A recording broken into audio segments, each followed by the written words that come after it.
नमस्कार, आप देख रहे हैं डॉक्टर साहेब, आपके साथ मैं हूं मुस्कान। दर्शकों, आज के इस एपिसोड में हम बात करेंगे ऑस्टियोआर्थराइटिस के बारे में, जिसे हम हिंदी में गठिया भी कहते हैं। आज हम ये जानेंगे कि ऑर्थराइटिस महिलाओं में ज़्यादा क्यों दिखा जाता है, इसका क्या कुछ कारण है और साथ ही इसका क्या कुछ उपाय है या फिर क्या कुछ निदान है। इस विषय में आज हम खास बातचीत करेंगे। इसी में बातचीत करने के लिए आज हमारे साथ मौजूद है डॉक्टर पीवी सिंह। दर्शकों, आपको बता दें कि ये LNJP के सीनियर फिजिशियन है। सर नमस्कार, बहुत बहुत स्वागत है आपका। सर मैं आपसे ये जानना चाहूँगी, हम ऑस्टियोआर्थराइटिस की अगर हम बात करें तो ये महिलाओं में ज़्यादा क्यों देखा जाता है और क्या कारण है, इस बारे में बताएं। मैम, ऐसा है कि ऑस्टियोआर्थराइटिस जो है तो ये हम लोग देखते हैं कि महिलाओं में पोस्ट मेनोपॉजल वुमेन में जब हार्मोनल विड्रॉल होता है, जो फीमेल हार्मोन्स जब विड्रॉ हो जाते हैं तो उनमें ऑस्टियोपीनिया और ऑस्टियोपोरोसिस, जो बोन मिनरल डेंसिटी होती है, वो काफ़ी ज़्यादा कम हो जाती है, जिसके चलते क्या होता है कि नी जॉइंट जो होता है वो कमज़ोर हो जाता है। पर्टिकुलरली नी जॉइंट का जो इंट्राआर्टिकुलर कार्टिलेज है वो डैमेज होना शुरू हो जाता है, और यही मूल कारण होता है कि महिलाओं में हम लोग देखते हैं कि ऑस्टियोआर्थराइटिस का प्रीपोंडेंस मेल्स की अपेक्षा ज़्यादा पाया जाता है। और साथ में और भी कई कारण होते हैं कि फीमेल फैट का जो डिस्ट्रीब्यूशन होता है, और भी कई कंट्रीब्यूटिंग फैक्टर्स होते हैं, जैसे हाइपोथायराइडिज्म होता है।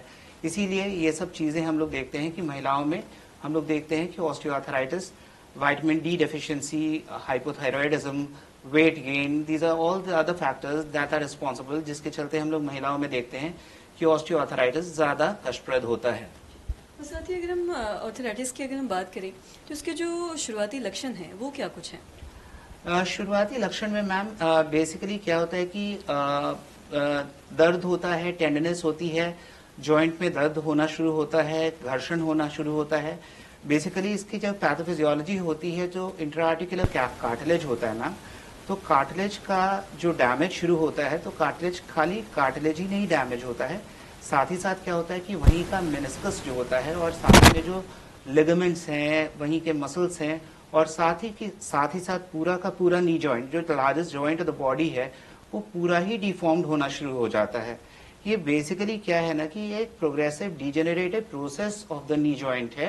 और ज्यादातर क्या होता है कि मरीज जब हम तक पहुंचते हैं तो कई बार वो कोई ऑल्टरनेटिव थेरेपी, कई बार वो तेल, कोई जेल या कोई भी ऐसा कोई ऑल्टरनेटिव थेरेपी वो ले चुके रहते हैं जब तक कि वो अंग्रेजी डॉक्टर के पास पहुंचते हैं।